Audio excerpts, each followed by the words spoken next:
All right. Lily Pond, as you know, I'm the chief of police, Sam Bass, and as you're aware, there was an incident that took place yesterday. I'm not sure if it was last night or around midday, where things didn't go according to plan, and mistakes were made. And based on everything we reviewed, and the people we talked to, and the message we got from everybody, we believe it's appropriate this time to bring it down from the rank of sergeant down to a senior officer, along with 24-hour suspension, and one more condition that we're going to throw in there as well that I thought about that would be probably excellent for you to help you grow as a person as well, is attending a seminar that's going to be hosted by Toretti for helping you understand like a de-escalation technique classes and preservation of life.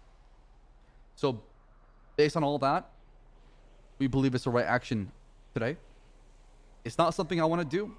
It's not something I am, happy to do. I am somebody who has dealt with that in the past.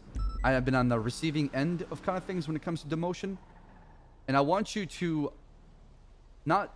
my biggest fear is I don't want you to get discouraged and think it's the end of the world, because it's not. To me, it's like a blockade in the road, and you got to figure out a way to go around it. It's a bump, and I know for a fact you're the kind of person that will get over the hump and get better, and one day have a chance at it again.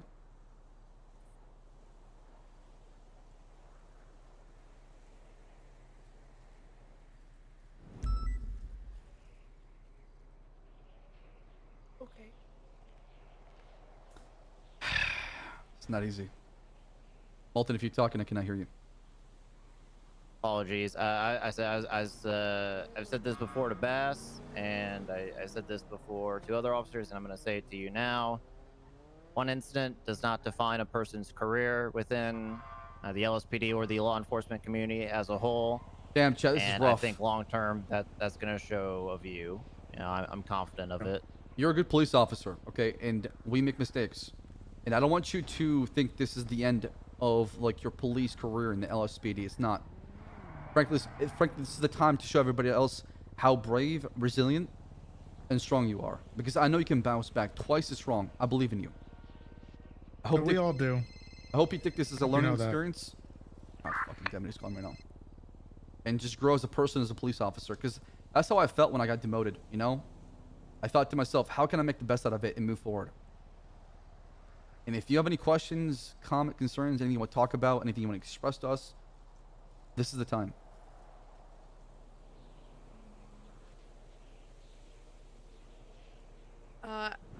It's probably gonna take me a minute to bounce back. I don't think that's gonna. Caving to CG? You're such a dumb idiot, dude. I don't think that's gonna happen instantly. I might take a few days off. Take all the time you need, okay? Just know that you have a great support cast, and we still got your back. This demotion doesn't mean that we are trying to basically not protect you or get rid of you. That's not it at all. It's just we're trying to convey to the message out there to the whole PD as a whole.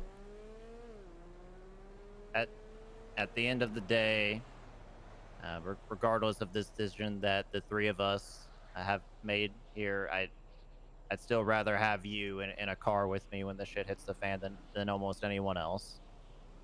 There's very few exceptions to that, and some of those being just the two right here. But of the people I haven't known very long, of the people who I don't go way back with, it's definitely you at the top that I would like with me by a mile. Ferretti, do you have anything to say?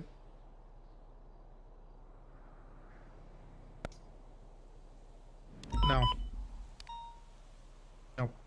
And Pond, I want to make sure this is not based on one incident, okay? It was brought to our attention. There's multiple things that happened that led up to this. I don't want you to think one moment defines you as a police officer. It was not that. Trust me. We're not the kind of people. We're not the kind of people to just jump the gun and take one incident and say, you know what? That's the kind of police officer we have in this PD. That's not true. Okay?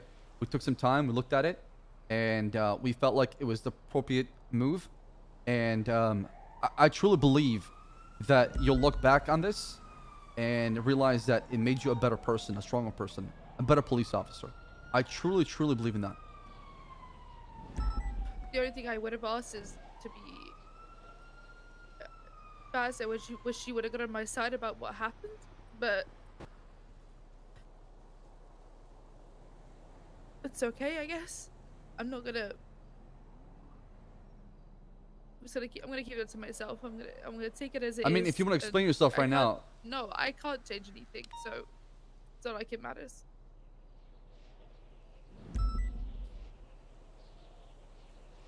I understand. And like I said, take all the time you need. We're here for you. You can talk to us whenever you want to. Whenever you feel like you're ready to come back, we're ready for you. There's a place for you in the LSPD. They'll never change.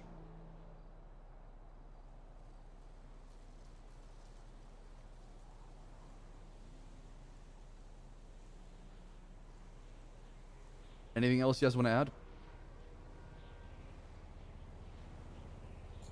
Nope. No. All right. As of today, July 28th, 2021, your suspension is taking effect, or is in effect, and you're eligible to get on duty within 24 hours from today. I'm gonna hand these back as well. Thank you.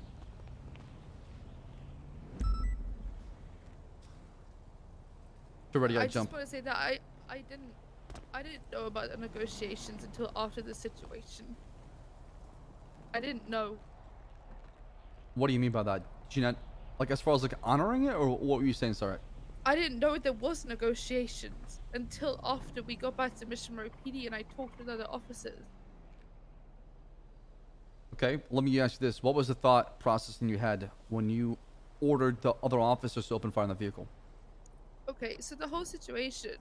Okay, I said I wasn't gonna explain it, but fuck it. I'm here. Fuck it. I might as well. When else am I gonna get the chance? There was a Dominator. I was. Chat, called this in is as a not based on 77. one This wasn't incident. That's the even my thing. scene. I think I was people are called in trying as to a say it's one 77 incident. to back up Roy because he was trying to impound a car and a Dominator was fucking with him and getting aggressive with him. Oh my And god. that is exactly what. Okay. And pretty much, I turned up on scene with Carter, and there was a Dominator fucking with the tow truck drivers, trying to bribe them, trying to get in their way, trying to get officers' way. Like, we were aiming guns, he wasn't leaving. I told officers to get him out the area. Well, he just wanted to get this car out of there into the impound lot. The whole way to the impound lot, he's getting in the way. He's arming officers. We're having to ram him out of the way. Aggression had already been established, and it was escalating even further.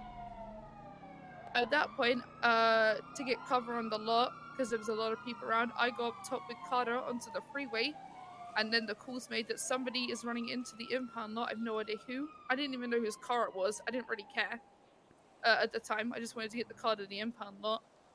We get to the impound lot, a call's made that someone's running in and holding a gun at a hostage. And at that point, I make the decision, like we've done countless other times with countless other situations. We shot people for holding up people, because it's in a very populated area, and we don't stand for that kind of shit.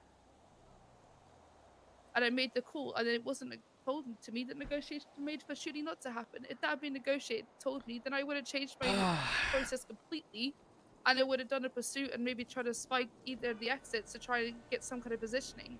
I made the call to make sure that Kevin got that hostage out of the way immediately, and he would tell us when that hostage was out of the line of fire so we could open fire.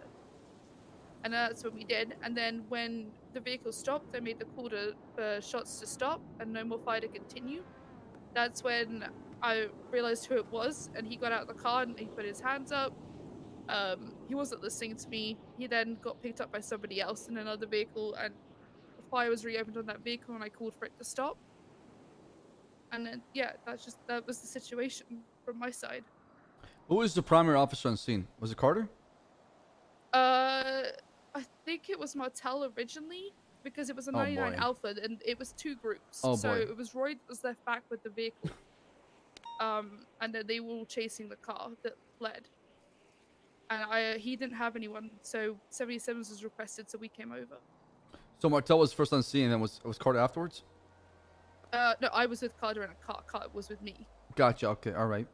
And who was the You person that don't was know today. talking to the hostage chick the whole entire time? I'm not sure who was talking to them downstairs. There was a lot of people down there. I mean, God fucking damn it. It seems like the people on scene never communicated But anything. that's. But I don't want to. No, I'm gonna take. You know, I made that call. I'm gonna take the responsibility for it. I'm gonna take the punishment for it. Simple as that. I'm glad that you can look back and understand there's other ways it could have been done. And I really appreciate that a lot. Oh yeah, And absolutely. I don't want you to think this is the end for you, Pawn. It's not. I promise you it's not, okay? Especially if I'm still the chief of police and I have my ass chiefs already in Malton. This is like a bump in the road. And I know you'll get over it. I know you'll get past it. And I know you'll come back to us whenever you're ready. And you'll make this something that is part of who you are. And I can't wait to see that.